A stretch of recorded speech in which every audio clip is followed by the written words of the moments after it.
Hey everyone, welcome back to Ontario Gardening. So today I am going to show you very quickly how to make a lavender salve. So I grew my own lavender last year and I made an oil out of it. So that is going to be the first step you need to do this.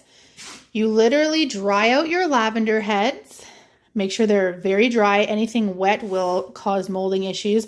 Once they are completely dry via air or via dehydrator, you put your lavender heads into a jar and you fill it about 3/4 way and just pour an oil on top. You can use olive oil, almond oil, whatever oil you want to use as a carrier oil. Put it above the lavender, put a lid on, and you let that sit for about 6 to 8 weeks in a cool, dark place. Shake it every once in a while just to get the properties out of the lavender and into the oil. I use an old pickle jar. That's why it's got this on top, but this is lavender oil. It smells like lavender. After it's done soaking for that 6 to 8 weeks, you just strain out the lavender. It's really that easy. So dry your lavender in a jar, pour it over. I don't show you how to do that every single time because pretty much every single infusion when you're making these is the same. And quite honestly, a lot of the recipes are the same too, because for this recipe, you're gonna need, similar to our calendula salve or our comfrey salve, all you need is 1 cup of your oil. So this is lavender oil, in this case, my infused lavender oil, and my my beeswax. And you need about 1 ounce of that, no matter if you use it by brick, by pastilles, whatever you use. And then we're gonna need, for this recipe, I'm using lavender essential oils. So lavender salve, so it's very similar to, think of like a Calamine lotion. So your calendula is going to act like a polysporin, your comfrey is going to act as an arthritis, an A535 type thing. This one acts as a skin soother, so like a Calamine lotion, but it's natural. So you can do like put it on your scrapes, your burns, rashes, things like that. It's known to help clear up acne, eczema, those type of things. Total skin irritation soothant. So we're going to go ahead and make this. So you're going to need a double boiler for this and containers to put this in. So I personally use mason jars, either reusable mason jars. So it's going to make about a cup and a bit. So you could use a little jam jar. I'm going to use a little one and then put some in these containers for either travel or giving away to family and friends. You can get these little tins, various different places, different sizes, but these are awesome as well. If it's just going to be for home use, just use mason jars. You can reuse them and wash them, and it's just easy. So we're going to go ahead and make this. That double boiler is going. So in my case, I don't use an actual double boiler. I do makeshift double boiler for everything, which is a pan of boiling water and a metal bowl on top.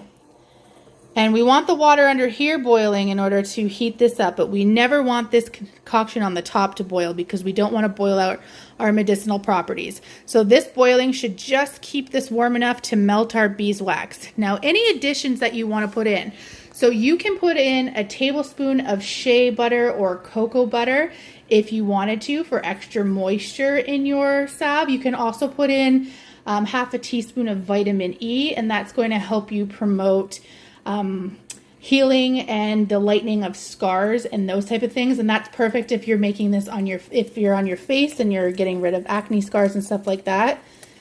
So that's pretty much ready to go. So we're going to put in our cup of lavender oil. And to that, we're going to add our 1 ounce of beeswax. And at this point, it's just a waiting game. We're not adding anything else at the moment. We're just waiting, and it's not going to take long. It's going to take like maybe 2 or 3 minutes for this beeswax to melt into the oil. So I will wait until this is done and then we'll come back. Okay, so at this point, all of our beeswax is melted in. If you were using a cocoa or shea butter or the vitamin E, now's the perfect time to put that in there and also melt it in. At this point, we can turn off our heat. We can take this right off the heat, actually, if you'd like to. As long as this isn't boiling, you can add your essential oils in. We just don't want it to be boiling because it's going to boil out those medicinal properties of the essential oils. It always just has to be warm, nothing boiling. So right now you can add up to 100 drops of the lavender oil, or sorry, the essential oil. So this is more for fragrance than anything. So 100 drops is probably the max that you're going to want to put in here, or a teaspoon. I'm going to start off with about 10 to 20 and see where that goes. You want to just make sure to add it slowly and not all at once, because you can never take away. You can always add though. So I'm going to go ahead and put a few drops until I like what I'm smelling. So I personally used about 30 drops. I don't want it to be like super strong because I am going to be putting some of this on my face. And I already had a pretty strong smelling lavender oil before we started. It was a very fragrant lavender once I dehydrated it. So we're done at this point. You're going to want to grab an oven mitt, pick up your bowl or your double boiler situation. And this is now, we're going to carefully pour it into tins. I suggest putting something underneath your tins as you pour, just so it doesn't nail your counter, because it does have beeswax in it. So once it hardens, it's going to be hard to get off. And at this point, we just let it cool, and you're going to let it cool till it hardens. You could put like little sprinklings of lavender petals or whatever you wanted in there. Like especially if you were like maybe selling them or whatnot for decorative purposes. I personally just don't like to do that. I just don't want a piece of petal. It's fine if you're selling them to make them look pretty, but for personal use, I don't want to dig out petals or anything like that once I'm putting it on my face. So go ahead and let that cool. It's going to be very hot, so just be careful. I just have them in this. This is going to be for personal use. I don't have any tins on hand to actually pour this into right now, so I'm saving it so that once I do get some tins, I can actually melt this back down and put them into tins.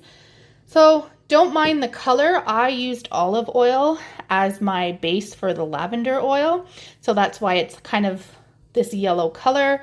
Depending on the oil you use when you're making your infused lavender oil, it's gonna possibly have a different color, but I can show you what it looks like when it's done, just for, you know, closure of the video. But this is lavender salve. It's very easy, it smells fantastic, and that's pretty much it. But I'll show you what it looks like when it's dry, and probably I would say about half an hour. And here it is, all done and solidified.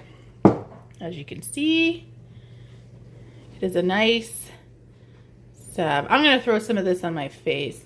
That's what we're about to do. It smells phenomenal. And that is it. Thanks for joining. Bye.